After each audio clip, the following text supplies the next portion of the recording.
Salam saudara, jumpa lagi dengan saya di channel Disciple and Training. Hari ini kita akan membahas tentang uh, yaitu tentang disorientasi gereja. Kenapa ini saya ungkapkan? Karena ini sebuah keresahan yang sebenarnya semua orang itu tahu, tetapi orang tidak menjadi resah. Nah, kenapa? Karena ya seolah-olah damai-damai saja, karena itu menyenangkan dan sebagainya.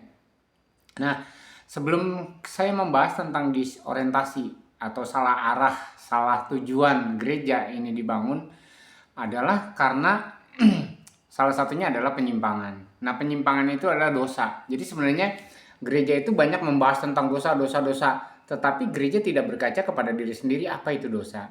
Ya, dalam bahasa aslinya yang disebut dosa itu sebenarnya bukan perbuatan membunuh, berzina segala macam lah yang kelihatannya besar-besar tapi yang kecil-kecil tidak dianggap. Nah, jadi dosa itu dalam bahasa aslinya adalah hamartia, artinya menyeleweng, menyimpang. Jadi apakah menyimpangnya 1 derajat, 10 derajat, 100 derajat ya, itu sama aja, tetap dianggap dosa atau menyimpang. Jadi sama seperti gini. Semua orang sudah tahu ya di dalam kekristenan itu tidak ada dosa besar dan kecil. Kita mau mencuri 10 rupiah, 100 rupiah, 10.000 rupiah, 100.000 rupiah, jutaan bahkan miliaran, itu adalah sama, adalah dosa. Jadi nilainya itu tidak penting, tetapi namanya itu tetap sama ya. Konsekuensinya tetap sama ya kan, perbuatannya tetap sama, itu adalah korupsi atau mencuri. Nah, jadi kadang-kadang di dalam kehidupan kita bergereja itu kita memperlakukan itu ya, sadar atau tidak sadar. Jadi kalau ada orang berdosa ada orang melakukan kejahatan, wah langsung kita disiplin dan segala macam. Tetapi apa yang dilakukan, penyimpangan-penyimpangan yang terjadi itu tidak pernah kita bahas dan tidak pernah kita hakimi. Ya tujuannya bukan dihakimi, diberi penghukuman, bukan. Artinya kita harus sadar bahwa itu ada sesuatu yang salah dan kita perbaiki. Nah, kalau kita tidak mengkoreksi diri kita sendiri, tidak mengkoreksi tujuan kita, maka itu akan berdampak besar ya. Sampai hari ini gereja banyak yang merasa benar sendiri di antara gereja yang lain ya. Jadi sesama tubuh itu berantem satu sama lain ya. Kepalanya yang bingung. Yaitu Yesus kepala dari semua, kita itu yang bingung karena kok tubuhnya bisa pada berantem nih, tangan kiri tangan kanan, kaki sama tangan berantem gitu kan. Nah, itu yang terjadi sekarang. Karena apa? Karena tujuannya mengalami disorientasi dari apa yang Tuhan harapkan sejak semula. Nah, ini yang sebenarnya apa ya, harus kita renungkan dan koreksi. Yang pertama mungkin kita bahas, kita harus ngerti kenapa Tuhan ingin mendirikan gerejanya. Ya, sejak awal, sejak semula ketika Yesus menyelamatkan banyak orang, sebenarnya dia punya tujuan. Nah, tujuan Allah ya kan menurunkan manusia ke muka bumi ini supaya di bumi seperti di surga. Dan itu terjadi kegagalan, lalu kegagalan demi kegagalan, kegagalan demi kegagalan, sampai Allah marah menghancurkan Sodom dan Gomora, menenggelamkan bumi gitu kan, yang yang begitu banyak ya, apa yang sudah diciptakan dihancurkan, sampai Allah menyesal, melihatnya aja menyesal gitu kan Tuhan, karena dia benar-benar marah dan menghancurkan muka bumi ini. Yang hanya diselamatkan Nuh dan anak-anaknya, dan binatang-binatang pun sedikit yang diselamatkan gitu kan. Ini yang luar biasa. Tetapi ketika Tuhan menyerahkan anaknya sendiri yang tunggal supaya kita ini tidak binasa, maka diberi kesempatan kepada kita untuk menjadikan di bumi ini seperti di surga. Jadi tujuan gereja adalah mendirikan di bumi ini seperti di surga. Dan ini menjadi salah arah karena saya bertemu dengan banyak orang, bertemu dengan banyak denominasi, ngobrol-ngobrol ya, kongko-kongko saja gitu, obrolan-obrolan ringan. Jadi rata-rata orang itu ingin mendirikan denominasi, rata-rata ya, hamba-hamba Tuhan ingin mendirikan denominasi, ingin membangun sebuah gedung gereja gitu loh kan, ingin membangun sebuah nama yang itu ya tidak salah gitu loh, tetapi tujuan utamanya itu tidak pernah dibicarakan. Ya, jadi saya belum pernah mendengar ada hamba Tuhan, yuk kita harus menjadikan di bumi ini seperti di surga. Nah, akibatnya adalah apa? Kita memikirkan bikin proposal, gimana cara bikin gedung, bagaimana cara mengumpulkan uang gitu kan. Nah, ada beberapa hamba Tuhan senior yang saya kenal, ya mereka tidak memikirkan uang, pokoknya di mana saja mereka berada, mereka membawa kerajaan surga. Nah, sama saya juga belajar di apa? Apakah di bisnis, dia apa kehidupan saya, di tetangga, di orang-orang di sekitar saya, ya saya menghadirkan kerajaan surga gitu kan, menolong, membantu, ya kan, menyatakan kasih Allah kepada mereka, dan itu tidak butuh uang gitu kan, tidak butuh AC dan segala macam. Nah, ketika manusia kita, hamba-hamba Tuhan, berpikir untuk sebuah gedung, itu udah suatu salah disorientasi. Gedung diperlukan setelah banyak manusia itu harus berkumpul, ya kan. Tapi saya berpikir gini, mungkin saya pernah ceritakan di episode sebelumnya, yang namanya persekutuan itu kita bisa di mana saja, bisa di kebun, di taman kota, dan itu dulu banyak saya lakukan ya dengan teman-teman. Yuk kita bersekutu, bahkan sambil diangkot gitu kan, kita sharing-sharing firman Tuhan, ya, kita bersekutu, saling mendoakan di situ, maka menjadi berkat bagi banyak orang. Sama seperti yang Yesus lakukan di bait suci, di bait Allah kan, di pelataran dia berkhotbah, dan itu ada banyak tukang di situ. Ada tukang ayam, tukang kambing, tukang penukar uang, ya mereka mendengar. Jadi bukan secara khusus orang mendengar di dalam sebuah gedung, tetapi di bait Allah itu ya siapa saja boleh mendengarkan khotbah, orang yang mau percaya atau tidak percaya. Nah, berbeda dengan sekarang, orang yang masuk gereja itu orang yang harus menjadi Kristen, percaya Yesus, selalu mendengarkan khotbah, duduknya diam, ya, nggak pernah ngomong sini, nggak pernah transaksi gitu kan, ya paling main HP lah sekarang itu. Nah, jadi orientasi yang pertama adalah kita ingin membangun gedung, bukan membangun sebuah kerajaan Tuhan, bukan menyatakan di bumi ini seperti di surga, menjangkau jiwa-jiwa. Nah, akibatnya yang terjadi adalah sekarang ketika itu salah, mungkin salahnya sedikit sebenarnya, kita antara membangun gedung, antara membangun kerajaan Allah, tetapi kemudian menjadi orientasinya menyimpang. Jadi ketika kita punya uang, ya, kita lupa lagi, pelayanan kepada orang miskin, orang susah, janda-janda, yatim piatu dan sebagainya. Kenapa? Karena setiap bulan atau mungkin kita punya program puluhan juta untuk membeli AC, membeli alat musik. Nah, itu menjadi penyimpangannya jadi berlanjut. Jadi kalau gini lah, saya dulu pengajar di sekolah misi, saya membuat garis lurus. Jadi kalau kita yang panjang gitu kan, yang sampai 5 meter, nah kita buat coba menyimpangnya cuma 2 derajat, tapi kita garis lurus dari yang 2 derajat. Nah, setelah sekian meter, itu ternyata yang cuma jarak antar garis lurus dan garis menyimpangnya itu cuma beberapa senti. Setelah sekian puluh meter, itu akan menjadi puluhan senti gitu kan, menjadi meteran lagi, kalau sampai 1 kilo dan segala macamnya. Penyimpangan itu memang ketika sedikit, ya, masih awal-awal tidak terasa, tetapi ketika semakin jauh akan semakin terasa bahwa kita sudah menyimpangi jauh. Makanya itu disebut penyimpangan kecil, itu disebut hamartia, nyimpang sedikit itu adalah dosa, ya. Dan ketika kita semakin jauh dari tujuan Allah, nah baru kita sadar bahwa ternyata penyimpangan kita sudah sangat jauh dan bahkan tersesat, ya. Bahkan firman Tuhan katakan kamu dulu tuh sesat seperti domba. Nah, sekarang juga kita sesat seperti domba. Nah, kenapa ini menjadi penting untuk kita renungkan ulang, introspeksi diri kita sendiri. Kenapa kita harus kembali lagi kepada titik nol, yaitu kembali lagi kepada titik yang sejajar, supaya kita tetap memang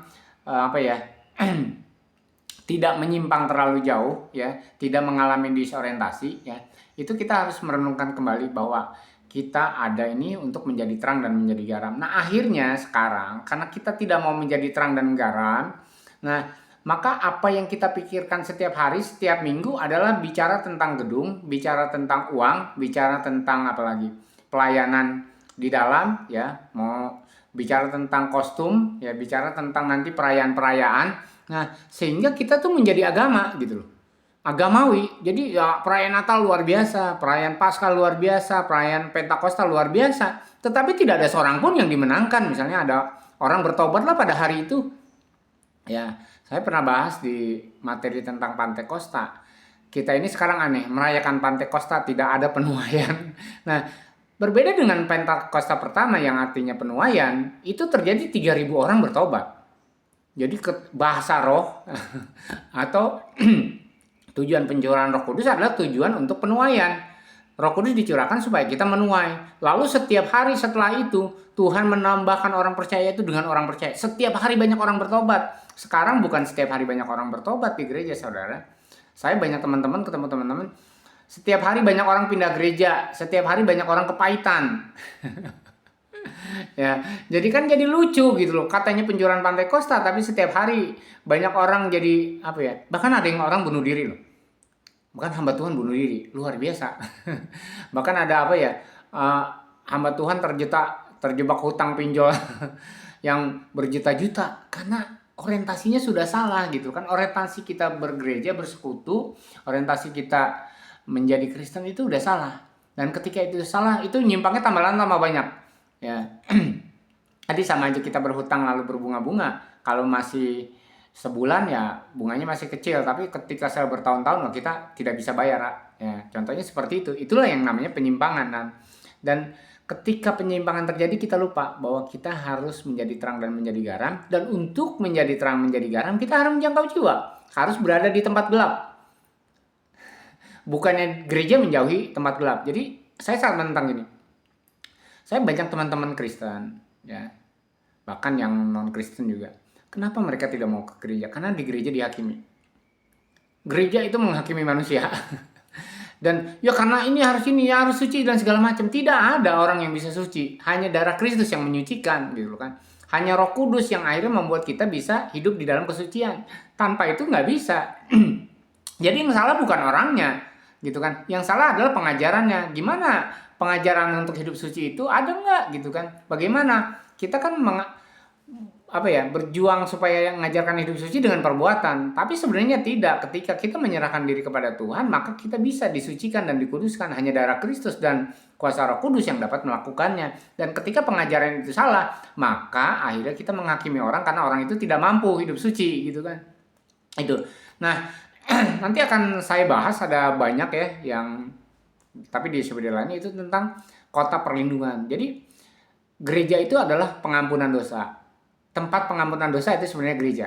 Ya, jadi firman Tuhan katakan, kalau kamu berkata dosa seseorang itu sudah diampuni, maka dosa orang itu diampuni. Tapi kalau kau bilang dosa itu tetap, maka akan tetap. Jadi sekarang itu banyak hal penyimpangan di dalam gereja karena kita mengatakan dosa orang itu ada, sehingga dia tidak nyaman ke gereja. Nanti saudara ceklah tentang apa fungsi kota perlindungan itu, yang di dalam perjanjian lama. Dan di dalam perjanjian baru, gereja adalah kota perlindungan. Tempat orang berlindung, orang-orang jahat berlindung, tempat para pelacur, pezina, pemungut cukai berlindung. Itulah gereja sebenarnya. Dan tetapi sekarang gereja menjadi penghakim dunia, gitu kan. Menghakimi setiap orang, bahkan menghakimi sesama hamba Tuhan, menghakimi sesama orang Kristen. Sehingga gereja menjadi tempat yang tidak nyaman. Nah, itu nanti dibahas khusus tentang gereja sebagai kota perlindungan ya. Sekarang adalah tentang penyimpangan. Nah, itu terjadi yang tadi, kenapa kita bisa menghakimi orang? Ya sama seperti saya juga dulu menghakimi orang. Kalau orang itu bersalah, berdosa lah datang ke gereja, itu saya juga ikut-ikutan. Dan saya harus melakukan pengakuan dosa lah. Saya juga bukan orang yang benar yang akhirnya bisa hidup, karena tadi saya juga mengalami yang namanya disorientasi, kesalahan di dalam arah tujuan saya membangun jemaat itu ya kan. Nah, jadi ini yang harus kita pahami, bahwa gereja itu bukan penghakim. Gereja itu adalah kota perlindungan, tempat bagaimana kita disukai banyak orang ya. Dan kita tidak pernah belajar tentang Yesus. Dia tidak pernah mengungkit-ungkit Maria Magdalena yang seorang pelacur. Dia tidak pernah mengungkit perempuan Samaria ketika dia ngomong tentang hidupnya perempuan itu. Dia tidak pernah mengungkit ketika Petrus menyangkal dia 3 kali, dan ketika dia datang lagi ketemu Petrus malah disuruh mengembalakan kawanan domba Allah gitu kan. Nah, jadi luar biasa. Jadi akan berbeda dengan sekarang ya, yang seperti kita di gereja lakukan, karena kita sudah disorientasi. Tujuannya salah. Tujuan kita adalah membangun menara Babel. Jadi ya saya sudah ceritakan di episode sebelumnya bahwa banyak teman-teman hamba Tuhan tuh meminta saya bantuan pelayannya. Tapi saya bilang gini, kalau itu gerejanya ada di kota, lalu kita menjangkau jiwa di daerah-daerah, saya tidak mau mengangkut jemaat di daerah itu untuk datang ke kota. Kenapa? Karena kita harus mendirikan sebuah menara di situ, sebuah mercusuar, ya kan, supaya orang percaya di daerah itu menjadi garam dan terang. Tetapi ternyata sekarang tidak. Dan saya semua teman-teman juga melakukannya begitu. Ya, bawa ke gereja yang ada di kota, karena di kota tuh nyaman, ada mall dan segala macam, tempatnya strategis. Orang nggak mau ibadah di gereja yang becek. Jadi saya dulu tahun 90-an ya. Itu mau ke gereja sendal saya jeblok dan itu biasanya suka putus di jalan. Apalagi kalau pakai sandal jepit. Tapi luar biasa orang-orang pada hadir di situ. Dan ada perjuangan ya, kalau musim hujan ada perjuangan, gerejanya jadi kotor, semua orang ya bajunya kotor gitu karena kan kalau pakai sendal jepit, sendal itu akan nyiprat lah artinya terus naik motor terus licin kan. Ya jadi apa ya, ada perjuangan lah. Sekarang orang nggak ingin berjuang untuk datang ke gereja, bahkan ya online saja udah cukup. Nah itu terjadi karena tidak adanya yang persekutuan itu. Jadi orang datang ke gereja ya. Saya mendatangi gereja-gereja besar, ya sering ke situ sama istri saya. Ya yang disebut koinonianya tidak ada. Orang kita datang salaman, ada asar nyambut kita, kasih persembahan gitu kan. Terus kita pulang, kita tidak pernah ngobrol karena tidak banyak orang kenal di situ. Jadi kita kenal hai, saya hello aja. Setelah itu buru-buru kita pulang. Ada yang ingin makan-makan, ada yang ingin minum-minum, ada yang ingin jalan-jalan. Jadi sebenarnya persekutuan gereja itu pun udah salah sekarang gitu loh. Ya nggak salah 100%, tapi intinya itu hilang gitu loh. Jadi saya tidak melarang orang untuk pergi ke gereja, jangan salah paham. Tetapi kalau intinya itu hilang terus ngapain gitu loh. Sama seperti saya banyak teman-teman berkumpul, tapi akhirnya menjadi jahat. Karena sering berkumpul itu jadi jahat. Ya kan? Jadi sering berkumpul itu jadi punya niat yang mesum. Kesering berkumpul itu akhirnya punya keinginan-keinginan yang di luar akal sehat. Nah itu apakah di gereja kita begitu gitu kan? Nah, saya tidak menganggap bahwa itu terjadi pada semua, tapi kebanyakan begitu. Orang akhirnya di gereja cuma datang dan say hello saja, dan bahkan orang yang tetap berkumpul kadang-kadang mikirnya yang lain. Wah, bagaimana bikin ini, bagaimana bikin itu. Tidak pernah misalnya bagaimana kita menjadi terang, bagaimana kita menjadi garam. Dan itu susah. Nah, istri saya salah satu aktivis kalau kegiatan sosial itu biasanya susah ngajak gereja untuk melakukan kegiatan sosial, misalnya bagi makan-makan saat Ramadan gitu, bagi takjil, terus ngasih makan anak jalanan gitu, atau menjangkau jiwa di kampung-kampung, menjadi pengajar, menjadi berkat, jadi apa saja itu susah. Biasanya orang, saya kan udah pelayanan di gereja gitu kan. Bahkan untuk merubah konsep itu aja kita udah salah. Kenapa? Tadi di hamartia, disorientasi, sudah ada penyelewengan. Nah, ketika kita ngomong sama orang-orang yang sudah terselewengkan, itu akan susah. Dan itu sangat susah. Saya tidak menyerah, tapi saya pikir membuka channel ini untuk kita introspeksi diri, bahwa jangan sampai kita terus menyimpang, jangan sampai terus kita melakukan hal-hal yang salah. Jadi saya ingatkan sekali lagi, ketika tujuan kerajaan Allah di muka bumi ini tidak ingin kita lakukan, maka kita akan mendirikan gedung, uang kita akan diorientasikan pada gedung, bukan lagi kepada manusia, bukan bagaimana orang susah gitu, seperti jemaat mula-mula, bagaimana mereka harta mereka adalah harta bersama, dan itu yang luar biasa gitu kan, yang sekarang tidak ada, ya kan. Jadi ada beberapa orang itu bagaimana kita menginjili, ya akhirnya kita harus menjadi saksi, tapi saksinya kepada gereja sebelah. Bahkan ini ya, maaf, dan saya sangat minta maaf sekali, ada beberapa gereja yang ketika saya ngomong tentang penjangkauan, mereka bilang, ya orang Katolik itu harus dijangkau, orang Protestan harus dijangkau, orang Advent harus dijangkau. Masya Allah gitu kan ibaratnya. Jadi mereka menganggap orang Katolik sesat, orang Protestan sesat, orang Advent sesat gitu kan. Ya padahal mereka memang percaya sama Tuhan gitu kan. Dan karena mereka tidak mau menjangkau orang-orang yang yang seberang, beresiko. Kan dalam hati saya, alasan aja loh gitu kan. Dan emang dasar nggak mau menjangkau jiwa, dasar tidak pernah merasakan artinya dosa dan keselamatan, sehingga yang ada di pikiran mereka cuma memindahkan antara kandang satu dengan kandang yang lain supaya nanti kandangnya menjadi penuh. Seperti itu. Dan yang dikotbahkan, karena kita udah nyimpang nih, yang dikotbahkan ditawarkan kepada jemaat bukan bagaimana hidup seperti Yesus, bukan belajar menanggung penderitaan, tapi ini janji Tuhan, ini berkat Tuhan bagi orang yang percaya, ya kan. Nah akhirnya gereja-gereja yang selalu menawarkan sesuatu yang manis didengar, itu yang banyak pengunjungnya. Tetapi gereja-gereja yang menawarkan kamu harus hidup seperti Yesus hidup, wah itu ditinggalkan oleh banyak orang gitu. Nah itu yang penyimpangan yang terjadi kecil di awal, tetapi berdampak besar sampai sekarang. Nah akhirnya apa ya? Pengalaman saya sampai hari ini sulit ya untuk mengajak yuk jadi garam dunia, yuk jadi terang dunia, yuk itu paling sulit loh, paling sulit, dan itu aneh. Bagi saya itu aneh gitu kan. Yuk kita menjangkau jiwa yuk. Semua orang banyak aja ada alasannya. Tapi kalau yang pengen jadi WL, pengen jadi singer, pengen jadi pengkhotbah itu rebutan. Ya, jadi itu yang saya kritisi. Yuk kita introspeksi diri. Tujuan gereja didirikan, tujuan Tuhan mencurahkan Roh Kudus, tujuan supaya ada penuaian itu adalah supaya kita hadir untuk menghadirkan kerajaan Allah di muka bumi. Jadilah kehendak Bapa di bumi ini seperti di surga, bukan membuat yang di luar daripada itu. Kalau di luar daripada itu akhirnya kita cek orientasi kita, orientasi keuangan gereja kita, orientasi pekerjaan pelayanan di gereja kita apa. Kalau itu sudah tidak lagi yang namanya membangun kerajaan Allah, menghendaki di bumi seperti surga, berarti memang kita sudah menyimpang jauh dan harus diakui bahwa itu adalah dosa. Dan harus diakui, jangan sampai orang disuruh melakukan pengakuan dosa, tetapi kita tidak mau mengakui bahwa itu adalah dosa. Terima kasih sudah menyaksikan materi kali ini.